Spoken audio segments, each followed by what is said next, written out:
So what or who do you worship?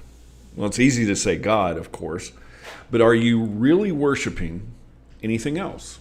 Jesus said, worship only God.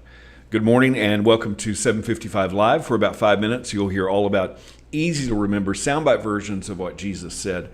And the point is to help you experience life to the fullest the Jesus way. Today's Jesus Said comes from Matthew 4:10, and in context here, this is about Jesus who was being tempted in the wilderness after he had fasted for 40 days and 40 nights before beginning his ministry. And so we're going to read from Matthew 4:10 in the NET translation today. Then Jesus said to him, and this is to the adversary, "Go away, Satan, for it is written, you are to worship the Lord your God and serve only him." Now, here's the context for that. Let's jump up to verse 8. Again, the devil took him to a very high mountain and showed him all the kingdoms of the world and their grandeur.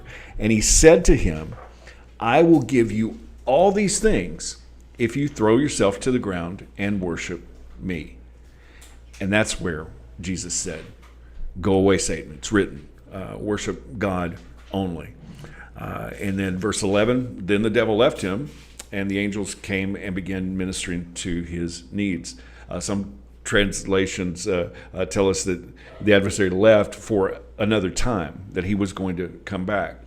Now, we hear in our culture about worship wars, about different styles of music or how worship should happen. But this was an actual spiritual worship war. And there is a war going on. And how did Jesus fight this battle? With it is written.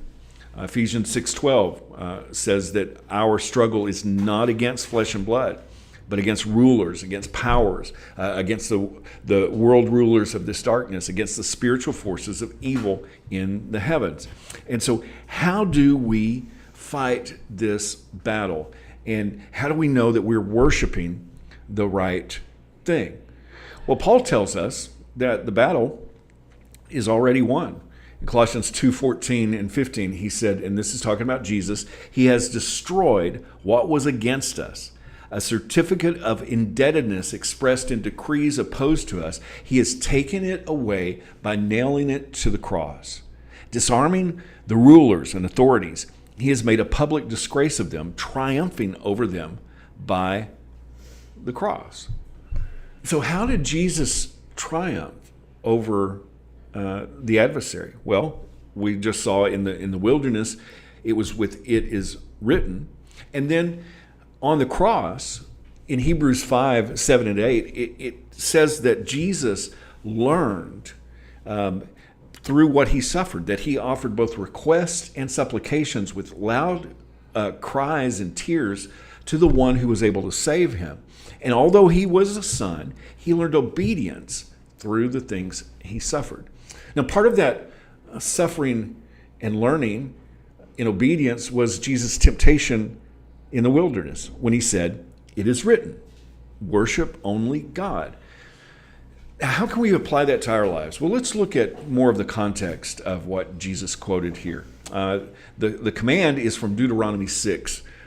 And we're going to read from verse 10. And when the Lord your God brings you to the land he promised your ancestors, Abraham, Isaac, and Jacob, to give you, a land with large, fine cities that you did not build, houses filled with choice things you did not accumulate, hewn out cisterns you did not dig, and vineyards and olive groves you did not plant, and you eat your fill. Now, before we go on, let's unpack this. Basically, what this is saying is, don't take credit for the good stuff in your life. Worship only God, not stuff. He says, verse 12, "Be careful not to forget the Lord who brought you out of Egypt, that place of slavery. You must revere the Lord your God, serve him only, and take oaths using only his name." Revere and serve him. That's worship. And how do we do that? Well, we do that through obedience. We're not going to read all of the rest of this, but the rest of that passage from Deuteronomy says, don't go after other gods. Don't worship other things because God is a jealous God. We are to worship only God, not our stuff, not anything else, but only him. So how Jesus fought this temptation was with an "it is written" and a focus on worshiping only God, because worship wins. Jesus said, worship only God. How can you put that into action today? Thank you so much for listening. If this is meaningful to you, it really does mean a lot when you like it, when you share it, when you comment. I really appreciate you. I hope that you have an amazing day, and I hope this time together has helped you live life to the fullest, the Jesus way.